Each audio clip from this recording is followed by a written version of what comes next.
वो फिल्म बनी नहीं या जो भी हुआ वो बीच में रह गया मामला, तो आई थिंक रिजेक्शन भी उसी को समझेंगे। एक पैसे की भी उम्मीद नहीं थी कि मेरे को कास्ट कर लिया जाएगा फिल्म के अंदर। मैं तो ये सोच के गया था कि मैं वापस नहीं जाना चाहता हूँ। मुझे जो भी कहा जाता था करने के लिए मैं वो करता था सारा कुछ। काश मतलब गुलजार साहब एक फिल्म करें और उसमें मेरे को भी एक रोल मिले करने के लिए।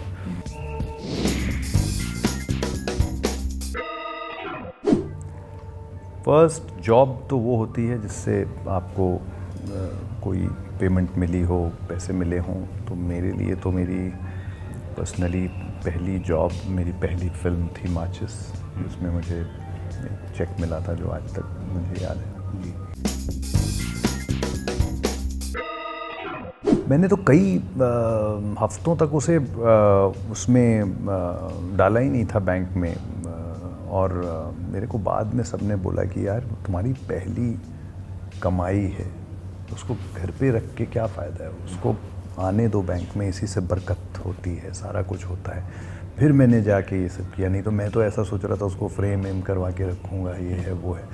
पर सबने समझाया कि बरकत होती है, अगर पहली पेमेंट जब आपकी आई हो तो आप उसको बैंक में डालते हैं। या जैसे पहले ज़माने में हुआ करता था, जब शायद बैंक नहीं होते थे तो लोग अपने माँ को या अपनी बीवी को लाके अपने पहली कमाई जो है वो दिया करते थे। तो उस हिसाब से मैंने काफ़ी वक्त तक उसे रखा हुआ था। फिर सबने बताया कि बरकत होती है, उसको बैंक में डालो, उससे और पैसे आएंगे, सब कुछ होगा। तब जाके मैंने उसको डाल दी।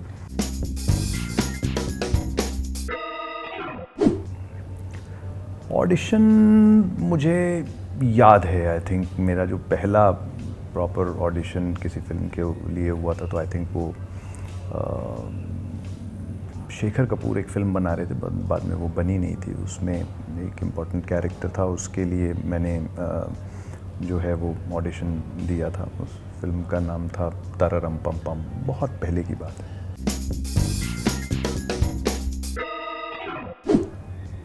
वेल आई थिंक वो फिल्म बनी नहीं या जो भी हुआ वो बीच में रह गया मामला, तो आई थिंक रिजेक्शन भी उसी को समझेंगे। वो भी हमारे कुछ दोस्त थे, मैं एक और फिल्म कर रहा था, उन्होंने कहा कि भाई इसमें आ जाओ, ये फिल्म जो है वो इसमें जैसे तुम हो वैसा कैरेक्टर एक चाहिए, सारा कुछ है। तो मैं चला गया था। मैंने कहा था कि यार एक्सपीरियंस लेना चाहिए इन सब चीज़ों का भी, कि ऑडिशंस और ये सारी चीज़ों को कैसे लिया जाता है, किया जाता है, सारा कुछ। तो इसलिए गया था। और फिर ऑब्वियसली उसका कुछ बना नहीं, तो I think may be first rejection भी वही हो जाए। माचिस के वक्त तो मैं गुलजार साहब के पास गया था। मुझे नहीं एक पैसे की भी उम्मीद नहीं थी कि मेरे को कास्ट कर लिया जाएगा फिल्म के अंदर। मैं तो ये सोच के गया था कि मैं वापस नहीं जाना चाहता हूँ। मेरी एक्टिंग क्लासेस ख़त्म हो गई हैं और अब मैं यहीं पे बॉम्बे में रह के गुलजार साहब एक फ़िल्म बना रहे हैं।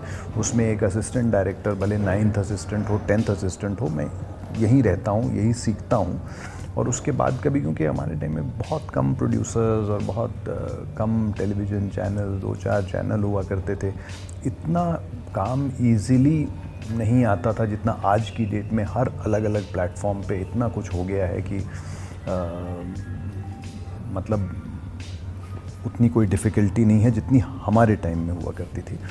तो हमको ये था कि असिस्टेंट बन के जाएंगे, कुछ सीखेंगे, कुछ होगा। बट ऐसा कुछ हुआ, गुलजार साहब को जब मिले, जब सारा कुछ हुआ, तो कुछ ऐसा एक बन गया, कुछ इस टाइप का कुछ वो कि माहौल की हमको एक रोल मिला। और पहला रिएक्शन ये था कि वाह, मतलब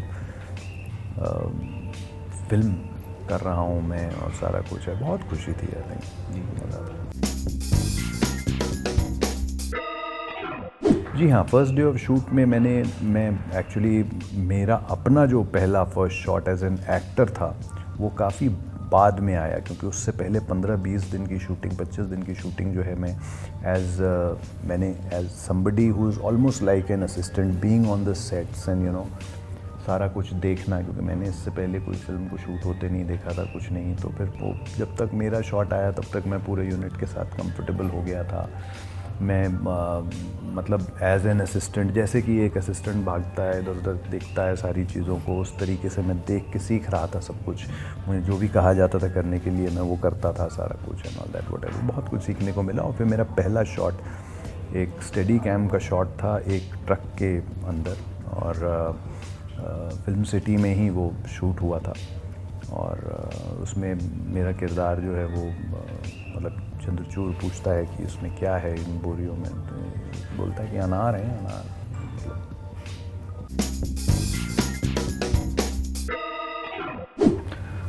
नहीं, सफलता क्या है कि चलती रहनी चाहिए। मतलब आपने एक चीज़ कर ली, अगर उसमें आपको सफलता मिली है, आपको ये नहीं सोचना चाहिए कि बस अब मिल गई अब बैठ जाओ या सो जाओ, ऐसा नहीं होना चाहिए। आई थिंक चलते रहना चाहिए, अभी ये कुछ नहीं है, मूव ऑन और चीज़ें करते हैं और मज़े लेते हैं। I think that's the way it should be.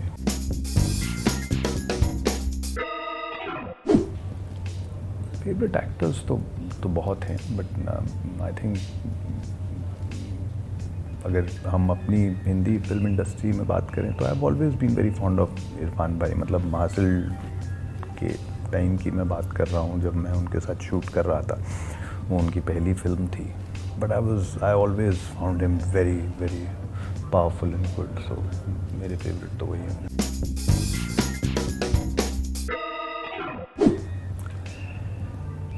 Directors भी इतने हैं, मैं तो आई बीन लकी कि मैंने इतने सारे अच्छे बड़े डायरेक्टर्स के साथ काम किया है, और ऐसे बहुत सारे डायरेक्टर्स जिन्होंने अपनी पहली फिल्म मेरे साथ बनाई थी। आज की डेट में बहुत खुशी होती है कि वो मेरे दोस्त भी हैं और आज टॉप डायरेक्टर्स में से भी हैं।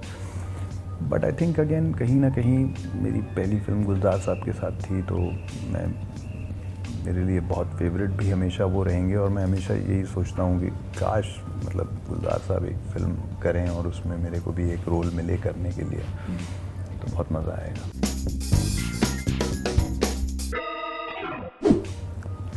फिल्में भी ऐसी किसका नाम लें, अभी इतनी सारी फिल्में हैं, और बहुत, जैसे मेरी अगर आप पूछेंगे जिस फिल्म ने मुझे बहुत झंझोड़ा था, वो एक फिल्म थी दी अमेरिकन हिस्ट्री एक्स करके।